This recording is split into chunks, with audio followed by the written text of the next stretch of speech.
Assalamualaikum warahmatullahi wabarakatuh. Om Swastiastu, salam kebajikan, namo buddhaya, salam Pancasila. Kembali kita bertemu di program pendidikan guru penggerak. Kali ini saya akan berbagi tentang tugas koneksi antar materi untuk dua, yaitu tentang kompetensi sosial emosional. Baik, Bapak Ibu calon guru penggerak, semoga tetap semangat, sehat selalu.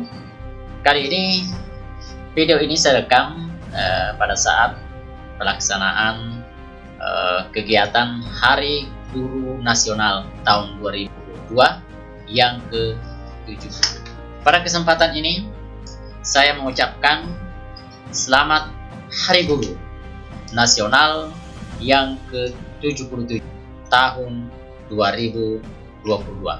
Semoga kedepannya guru betul-betul maju, sejahtera, bisa berkembang secara profesional, dapat melaksanakan tugasnya dengan sebaik-baiknya, diiringi dengan kesejahteraan yang lebih mapan, sehingga semua program-program yang kita programkan akan berjalan sesuai dengan rencana. Dan melalui Hari Guru Nasional saya juga menyampaikan, semoga teman-teman calon guru penggerak berhasil menyelesaikan pendidikan ini, pelatihan ini dengan sebaik-baiknya sehingga menjadi guru yang betul-betul profesional. Baik, hari ini saya akan membahas tentang koneksi antar materi untuk kompetensi sosial emosional. Baik, nah, perlu kita ketahui bahwa kenapa pembelajaran sosial emosional sangat mendesak untuk diajarkan ke anak didik kita, bahwa kita ketahui bahwa pada dasarnya siswa mengalami perubahan-perubahan, perkembangan murid secara holistik, bukan hanya intelektualnya tetapi juga fisiknya, emosional, sosial, dan karakter. Nah, perlu kita ketahui bahwa berbagai informasi yang kita dapatkan bahwa telah terjadi banyak terjadi perundungan, tawuran, kemudian penyalahgunaan obat-obatan, kemudian kita ketahui juga bahwa pernikahan usia dini serta kehamilan di bawah usia, murid yang memiliki motivasi belajar rendah hingga putus sekolah, murid dengan gangguan emosional seperti stres, kecemasan, depresi. Bahkan kita dapatkan informasi-informasi dari media massa, banyak yang melakukan kasus bunuh diri pada usia remaja. Karena ini menunjukkan bahwa lemahnya perkembangan sosial dan emosional pada murid kita, maka kita perlu segera lakukan pembelajaran sosial emosional, yaitu menumbuhkan kompetensi sosial dan emosional murid adalah sebuah pembelajaran yang harus kita ajarkan sedini. Baik Bapak Ibu sekalian yang sama-sama berbahagia, kita sebagai pendidik yang akan selalu mendampingi murid kita di sekolah sepanjang hari, kita patut memikirkan bagaimana kita harus menuntun mereka untuk mencapai kodratnya. Kita harus membimbing mereka mengeksplorasi dan mengaktualisasikan seluruh potensi dalam dirinya setinggi-tingginya, baik sebagai manusia maupun sebagai masyarakat, hingga dapat mencapai keselamatan, kebahagiaannya. Ini sebenarnya sejalan dengan apa yang disampaikan oleh Bapak Pendidikan kita adalah Ki Hajar Dewantara, bahwa kita ingin berusaha semaksimal agar anak didik kita menjadi manusia sebagai anggota masyarakat hingga dapat mencapai keselamatan dan kebahagiaan. Nah, di sini letak bagaimana PSI atau pembelajaran sosial emosional ini untuk mendorong, tumbuh kembangkan secara holistik pembelajaran yang mampu menciptakan pengalaman belajar bagi murid untuk menumbuhkan dan melatih 5 kompetensi sosial dan emosional. Apa semua kompetensi sosial emosional itu? Yang pertama adalah kesadaran diri, yang kedua adalah manajemen diri, yang ketiga adalah kesadaran sosial, yang keempat adalah keterampilan berelasi, dan pengambilan keputusan yang bertanggung jawab. Nah, kita akan mencoba menghubungkan materi ini modul-modul sebelumnya. Bagaimana kita akan mencoba mengeksplorasi pendidikan sosial dan emosional ini, yaitu melalui 4 indikator. Bapak Ibu sekalian, calon guru penggerak, sebenarnya kompetensi sosial dan emosional ini sebenarnya bukanlah sesuatu yang baru bagi kita. Kita sudah menerapkannya. Misalnya, bagaimana keterampilan berelasi dengan teman-teman sejawat, teman-teman calon guru penggerak, kemudian mengambil keputusan yang bertanggung jawab ketika kami pada saat berkolaborasi dengan belajar kelompok. Misalnya, mungkin kita masih ingat pada saat Loka Karya, semua KSC sebagian kita sudah terapkan. Pengambilan keputusan yang bertanggung jawab, kemudian bagaimana berelasi dengan teman-teman sesama calon guru penggerak. Bapak Ibu sekalian, calon guru penggerak yang berbahagia, tetap semangat, tetap sehat. Semoga pendidikan ini dapat kita selesaikan dengan sebaik-baiknya. Nah, mungkin kita masih ingat apa yang dikatakan oleh Bapak kita, Bapak pendidikan kita, Ki Hajar Dewantara. Kita mengingatkan bahwa peran kita sebagai pendidik adalah tugas mulia, sekaligus membutuhkan keuletan dan kesabaran. Jadi ulet dan sabar. Kemudian Menteri Pendidikan juga, ini saya kutip dari modul 2.2, Bapak Nadiem Makarim mengatakan bahwa besok dimanapun Anda berada, lakukan perubahan kecil di kelas Anda. Apapun perubahan kecil itu, jika setiap guru melakukannya secara serentak, kapal besar bernama Indonesia itu pasti akan bergerak. Mari terus belajar, berefleksi, bertumbuh, berbagi. Nah, di dalam penelitian tentang pembelajaran sosial dan emosional, ternyata disimpulkan bahwa guru yang memiliki kompetensi sosial dan emosional yang baik lebih efektif dan cenderung lebih resilient atau tangguh dan merasa nyaman di kelas karena mereka dapat bekerja lebih baik dengan.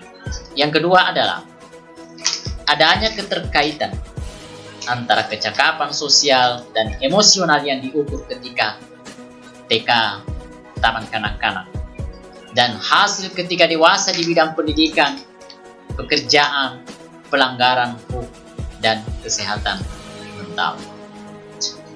Itulah kesimpulan dari penelitian. Ternyata PSE, pembelajaran sosial dan emosional, itu berkaitan dengan bagaimana guru dapat bekerja dengan. Sebenarnya, pembahasan tentang pembelajaran sosial dan emosional ini sejalan dengan apa yang disampaikan oleh Ki Hajar Dewantara, Bapak pendidikan kita. Pendidik adalah penuntun segala kekuatan kodrat yang ada pada anak-anak, agar mereka sebagai manusia dan anggota masyarakat dapatlah mencapai keselamatan dan kebahagiaan yang setinggi. Pemikiran Ki Hajar Dewantara sebenarnya mengingatkan kita bahwa tugas pendidik sebagai pemimpin pembelajaran adalah menumbuhkan motivasi mereka untuk dapat membangun perhatian yang berkualitas pada materi dengan merancang pengalaman belajar yang mengundang dan berbagi. Kita merencanakan secara sadar pengetahuan, keterampilan, dan sikap yang dibutuhkan murid-murid untuk mewujudkan kekuatan potensi. Ini saya ambil sumbernya dari modul. Nah, pembelajaran holistik yang memberikan mereka pengalaman untuk dapat mengeksplorasi dan mengaktualisasikan seluruh potensi dalam dirinya setinggi-tingginya, baik sebagai manusia maupun anggota masyarakat, agar dapat mencapai keselamatan, kebahagiaan. Itulah PSE sejalan dengan apa yang disampaikan oleh Bapak Pendidik Ki Hajar. Konsep pembelajaran sosial dan emosional berdasarkan kerangka Kessel tersebut dikembangkan Daniel Goleman bersama sekelompok peneliti dan pendamping anak. Pembelajaran sosial dan emosional berbasis penelitian ini bertujuan untuk mendorong perkembangan anak secara positif dengan program-program yang terkoordinasi antara berbagai pihak dalam komunitas sekolah. Secara lengkap, hasil penelitian tentang manfaat penerapan pembelajaran sosial dan emosional adalah sebagai sumber dari modul 2.2. Nah, kalau kita lihat gambar berikut, hasil pencapaian penerapan pembelajaran sosial dan emosional. Ternyata pembelajaran sosial dan emosional meningkatkan 5 kompetensi sosial dan emosional. Itu dapat meningkatkan perilaku positif.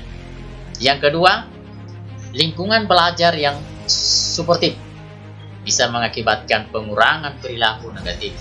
Kemudian, peningkatan sikap pada diri sendiri, respect, dan toleran terhadap orang lain dan lingkungan sekolah ternyata bisa mengurangi tingkat stres dan meningkatkan performa akademik siswa. Nah, kalau kita cermati hasil di atas, kita semakin memahami pentingnya pembelajaran sosial dan emosional, yaitu peningkatan kompetensi sosial dan emosional, terciptanya lingkungan belajar yang lebih positif, peningkatan sikap positif dan toleransi murid terhadap dirinya, orang lain, dan lingkungan sekolah. Pembelajaran sosial dan emosional juga terbukti dapat menghasilkan pencapaian akademik yang lebih baik. Pembelajaran sosial dan emosional memberikan fondasi yang kuat bagi murid untuk dapat sukses dalam berbagai era kehidupan mereka di luar akademik, termasuk kesejahteraan psikologis, well-being secara optimal. Nah, sekarang kita mungkin perlu mengetahui sedikit apa itu well-being. Sejak beberapa dekade terakhir, well-being menjadi perhatian para praktisi dan akademis pendidikan. Sebenarnya apa yang dimaksud dengan well-being? Well-being berbeda dengan welfare, meskipun sama-sama diterjemahkan menjadi kesejahteraan dalam bahasa Indonesia. Saya kutip dari modul 2.2 bahwa menurut Kamus Oxford English Dictionary, well-being dapat diartikan sebagai kondisi nyaman, sehat, dan bahagia. Well-being adalah sebuah kondisi individu yang memiliki sikap yang positif terhadap diri sendiri dan orang lain, dapat membuat keputusan dan mengatur tingkah lakunya sendiri, dapat memenuhi kebutuhan dirinya dengan menciptakan dan mengelola lingkungan dengan baik, memiliki tujuan hidup, dan membuat hidup mereka lebih bermakna serta berusaha mengeksplorasi dan mengembangkan diri. Nebel dan McGrath tahun 2016 menyebutkan bahwa well-being murid yang optimal adalah keadaan emosional yang berkelanjutan relatif stabil, yang ditandai dengan sikap dan suasana hati yang secara umum positif, relasi yang positif dengan sesama murid dan guru, resiliensi, optimalisasi diri, dan tingkat kepuasan diri yang tinggi berkaitan dengan pengalaman belajar mereka di sekolah. Kalau kita lihat, apa itu definisi pembelajaran sosial dan emosional? Pembelajaran sosial dan emosional yang biasa kita singkat PSE adalah pembelajaran yang dilakukan secara kolaboratif oleh seluruh komunitas sekolah. Proses kolaborasi ini memungkinkan anak dan orang dewasa di sekolah memperoleh dan menerapkan pengetahuan, keterampilan, dan sikap positif mengenai aspek sosial dan emosional agar dapat satu, memahami, menghayati, dan mengelola emosi. Ini berkaitan dengan kesadaran diri. Yang kedua, menetapkan dan mencapai tujuan positif. Ini pengelolaan diri.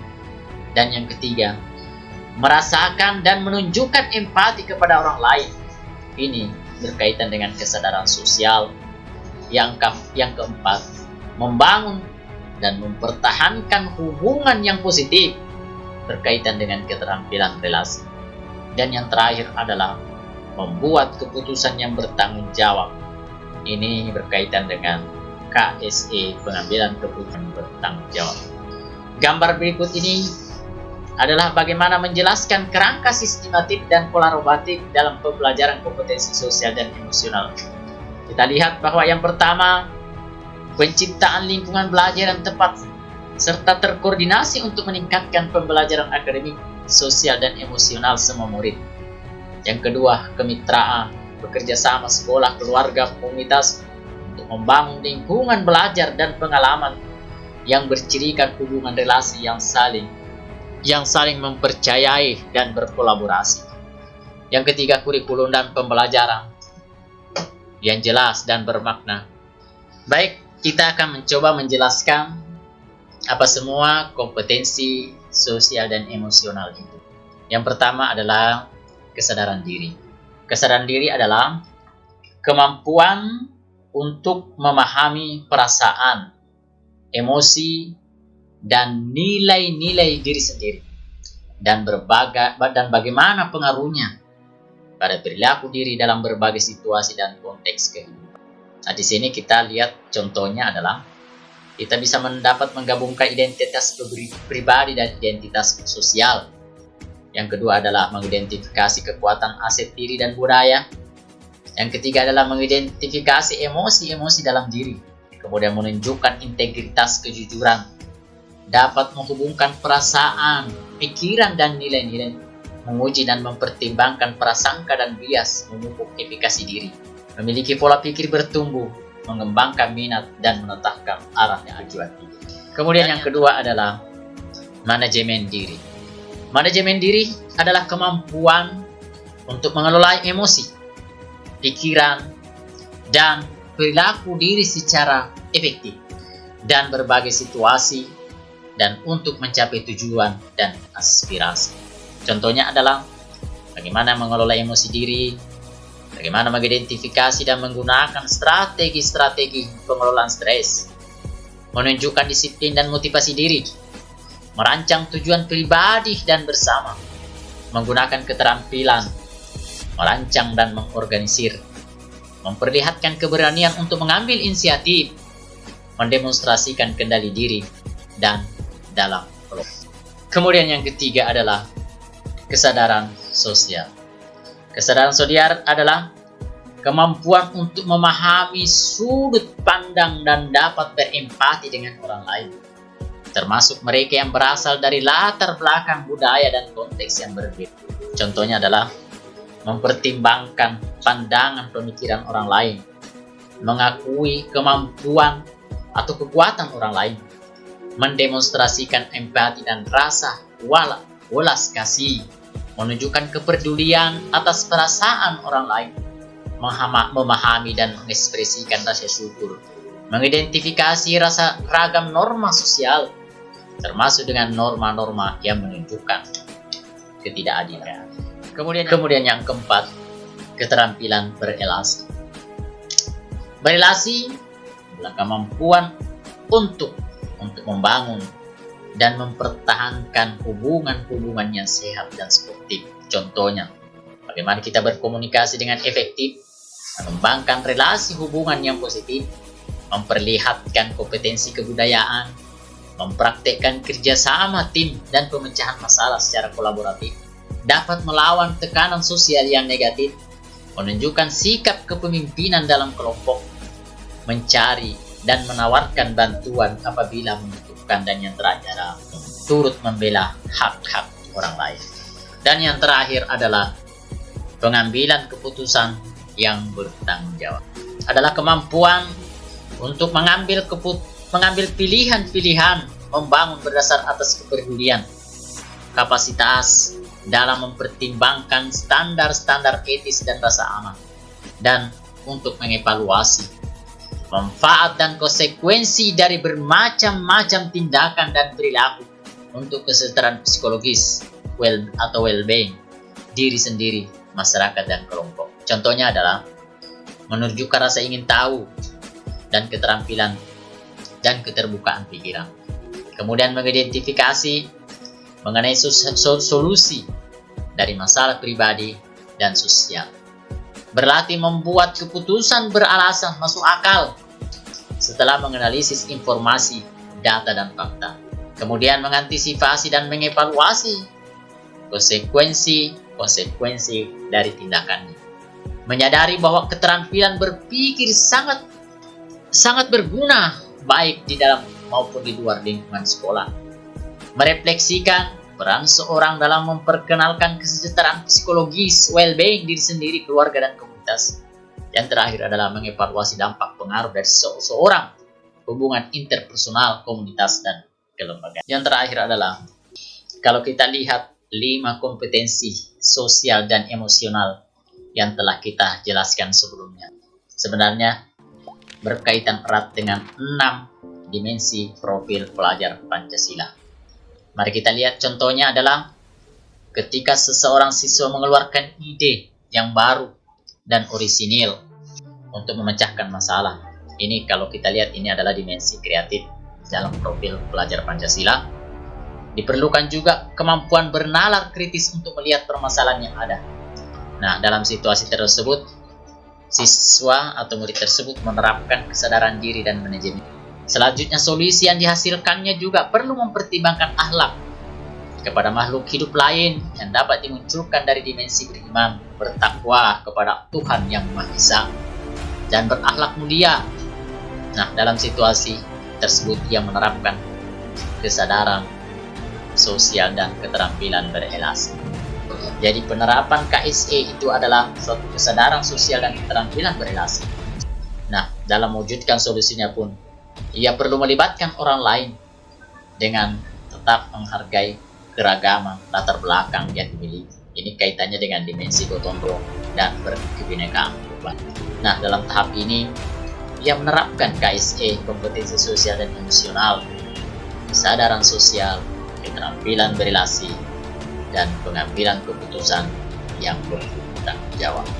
Nah, kalau kita lihat kaitan dengan standar nasional pendidikan, pembelajaran sosial dan emosional ini adalah upaya menciptakan lingkungan dan pengalaman belajar yang menumbuhkan 5 kompetensi sosial dan emosional, yaitu kesadaran diri, manajemen diri, kesadaran sosial, keterampilan berrelasi, dan pengambilan keputusan yang bertanggung jawab. Pembelajaran 5 KSE ini tersebut akan dapat menghasilkan murid-murid yang berkarakter, disiplin, santun, jujur, peduli, responsif, proaktif, mendorong anak untuk memiliki rasa ingin tahu tentang ilmu pengetahuan, sosial budaya, dan humaniora. Semua ini selaras dengan standar kompetensi lulusan dan standar isi dalam standar nasional pendidikan. Sumber saya ambil dari modul 2. Yang terakhir, sebagai penutup dari koneksi antar materi kali ini, saya ambil dari modul menurut Ki Hajar Dewantara. Mungkin pernah kita baca bahwa kalau sebutir jagung yang baik dasarnya jatuh pada tanah yang baik, banyak airnya, dan mendapat sinar matahari yang cukup, maka pemeliharaan dari bapak tani itu akan menambah baiknya keadaan tanah. Kalau tidak ada pemeliharaan, sedangkan keadaan tanahnya tidak baik, atau tempat jatuhnya biji jagung itu tidak mendapat sinar matahari atau kekurangan air, maka biji jagung itu walaupun dasarnya baik tidak akan dapat tumbuh baik karena pengaruh ada. Sebaliknya, kalau sebutir jagung tidak baik dasarnya, akan tetapi ditanami dengan pemeliharaan yang sebaik-baiknya oleh bapak tani, maka biji itu akan dapat tumbuh lebih baik daripada biji lainnya yang juga tidak baik, yang juga tidak baik. Saya mengingat kembali, saya mengutip apa yang saya sampaikan di awal. Menurut Menteri kita, Nadiem Makarim, selalu kita ingat bahwa besok dimanapun Anda berada, lakukan perubahan kecil di kelas Anda. Apapun perubahan kecil itu, jika setiap guru melakukannya secara serentak, kapal besar bernama Indonesia pasti akan muncul. Demikian koneksi antar materi kali ini. Semoga bermanfaat. Kita terus semangat untuk menyelesaikan pendidikan ini, seraya kita mengikuti semua kegiatan-kegiatan menerapkannya dalam yang nyata nantinya di sekolah. Demikian saya akhiri. Assalamualaikum warahmatullahi wabarakatuh. Salam guru.